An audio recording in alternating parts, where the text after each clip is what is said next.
बहुत बुरा लगता है, मतलब एक गिल्ट रहती है कि हम अकेले ये कहाँ कैसे जाएं स्कूल। डर लगता है डर अकेले भी जाने में। डर भी लगता है, मतलब रास्ते में जाते जाते आंख भर आती है कि कभी हम उसके साथ आया करते थे। आज ऐसा दिन है कि हम उसके बिना आ रहे हैं, तो कैसे हम फेस करेंगे अगर कोई ऐसी सिचुएशन आई तो। लगभग 6वीं क्लास से हम लोग साथ में पढ़ते थे, साथ में आते जाते थे, साथ में कहीं घूमने जाते थे। मतलब कभी ना वो तो गया है अपने दोस्तों के साथ, पर हम कभी उसके बिना किधर भी नहीं गए, मार्केट भी नहीं गए। और घूमने या फिर खेलने, ताइक्वांडो खेलने हम लोग कई बार लखनऊ, चंदौली और बलिया वगैरह गए हैं, तो हम उसके साथ ही गए हैं।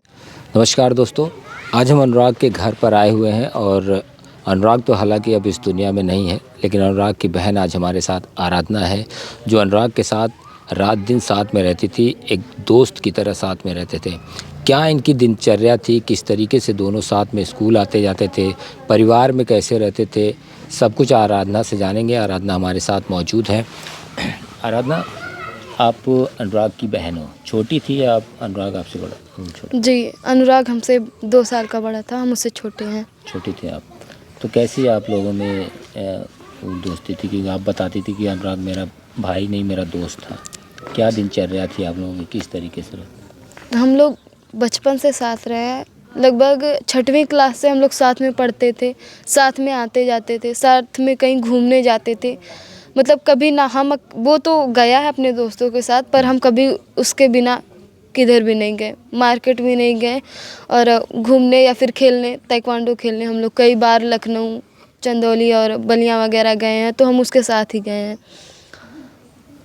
तो अनुराग तो अभी नहीं है, तो कैसा लगता है आपको?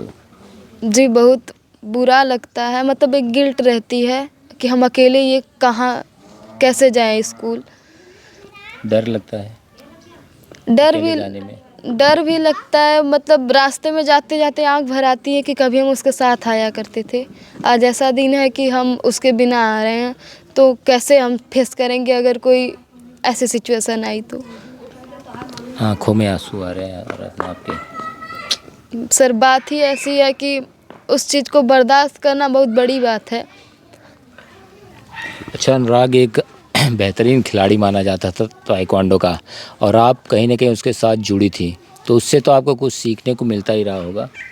जी, बहुत कुछ सीखे हैं उसके साथ में, और अभी भी सीखने को मिल रहा है कि लोगों के ऊपर भरोसा कभी नहीं किया जाता। हम लोग कभी ऐसा सोचे ही नहीं कि ये लोग ऐसा कर देंगे। भाई से उनके बेटे बोलते भी थे, मतलब भाई वो लोग कभी कभार रोड पे मिलते थे तो वो लोग बोल देते थे। और उसको देख के कभी ऐसा नहीं लगता था कि हाँ ये किसी से दुश्मनी लेगा, या फिर उसने कभी झगड़ा वगड़ा किया ही नहीं किसी से।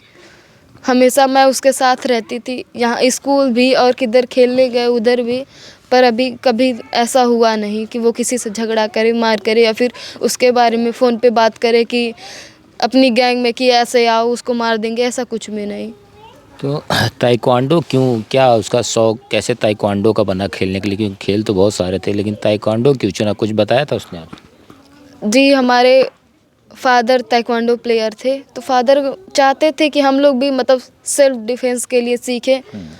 तो पहले अनु सीख रहा था, फिर धीरे कौन था? भाई वही अनुराग। अनुराग को अनु कहती हाँ, थी। तो वो सीख रहा था। उसके बाद मुझे भी बोला कि तुम भी चलो सीखो, क्योंकि अगर हम कभी ये सोचे ही नहीं कि हम दोनों में फ़र्क है। उसने भी नहीं सोचा कि मेरे में और उसके में फ़र्क है, वो लड़की है मैं लड़का हूँ, ऐसा कुछ भी नहीं। हम दोनों साथ में सीखे। फिर हम 7 किलोमीटर दूर उधर निर्मला देवी पॉलिटेक्निक कॉलेज में ट्रेनिंग करने जाते थे, फिर जौनपुर भी गए।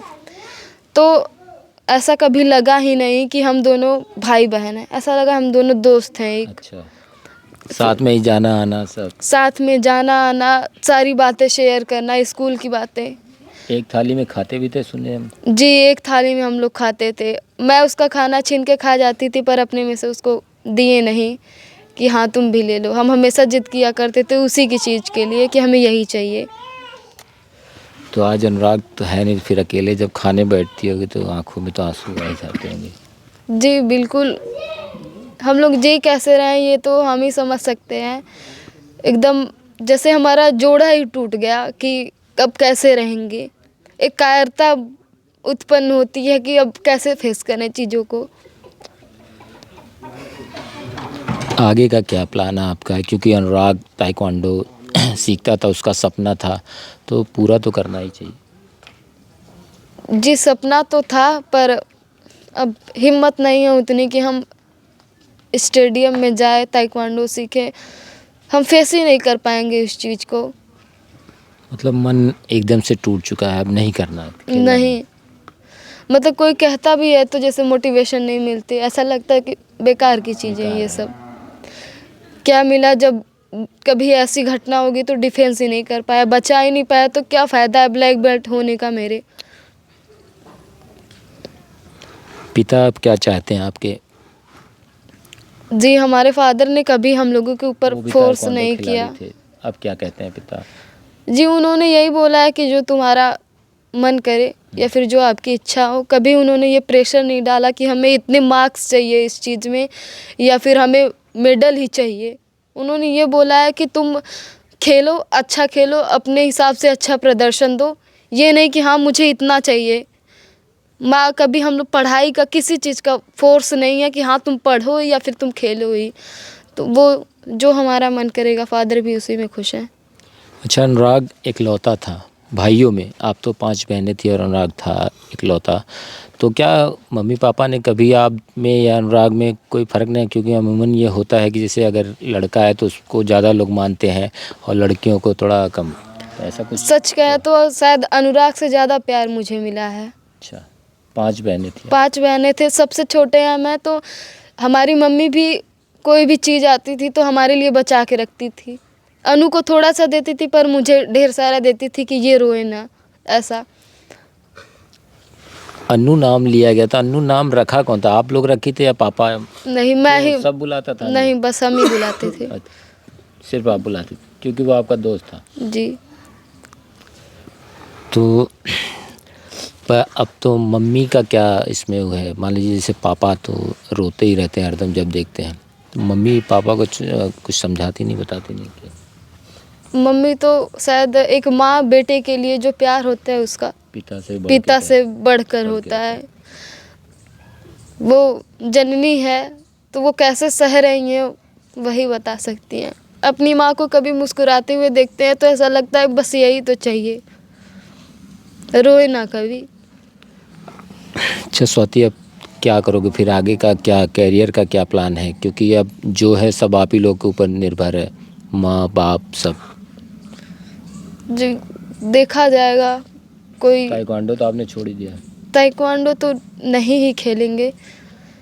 अब पढ़ाई जो भी करना होगा वो पढ़ाई के क्षेत्र में करना होगा। अब स्पोर्ट में हमारा कोई इंटरेस्ट ही नहीं रहा।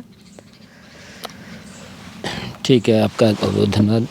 तो ये थी आराधना, अनुराग की बहन, जिन्होंने बताया कि परिवार में किस तरीके से इनका लालन पालन हुआ, कैसे अनुराग से ज़्यादा इनको माना जाता था, अनुराग को कितना मानते थे। अनुराग तो अब है नहीं दुनिया में, लेकिन अब परिवार की जो भी जिम्मेदारी है सब आराधना और स्वाति के ऊपर है।